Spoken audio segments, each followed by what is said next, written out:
আক্কেলপুরে প্রতারণাকালে র্যাবের হাতেই ভুয়া ২ র্যাব সদস্য আটক।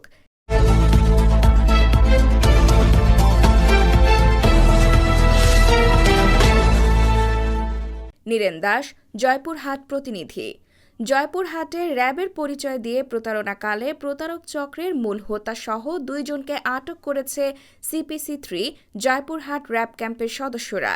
শনিবার বিকেলে জয়পুরহাটের আক্কেলপুর উপজেলার মাস্টারপাড়া এলাকা থেকে তাদের আটক করা হয়।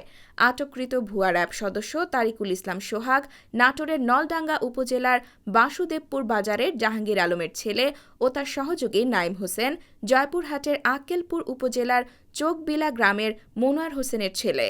রবিবার সন্ধ্যায় CPC-3 র্যাব ৫ জয়পুরহাট ক্যাম্পের পাঠানো এক প্রেস বিজ্ঞপ্তির মাধ্যমে ক্যাম্প কমান্ডার জানান, জয়পুরহাটের আক্কেলপুর উপজেলার মাস্টারপাড়া এলাকার জনৈক আজিজুলের নিকট বাংলাদেশ বিমান বাহিনীর সিভিল গাড়ি চালক পদে ১২ লক্ষ টাকার বিনিময়ে চাকরি দেওয়ার চুক্তিবদ্ধ হয়।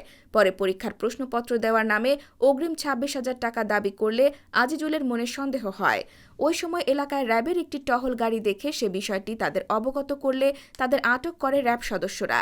এ সময় তাদের নিকট থাকা মোটরসাইকেল তল্লাশি করে মোটরসাইকেলের সিটের নিচে থেকে একটি র্যাবের কোটি ও নগদ ৮,২৫০ টাকা উদ্ধার করে। আটককৃত তরিকুল নিজেকে বাংলাদেশের পুলিশ SI ও বর্তমানে র্যাব ৫ নাটোর ক্যাম্পের সদস্য এবং নাইম বাংলাদেশের বিমান বাহিনীর অফিস সহায়কের পরিচয়ে বিভিন্ন চাকরি প্রত্যাশীদের নিকট চাকরি দেওয়ার নামে দীর্ঘদিন ধরে প্রতারণা করে আসছে বলেও র্যাব জানায়।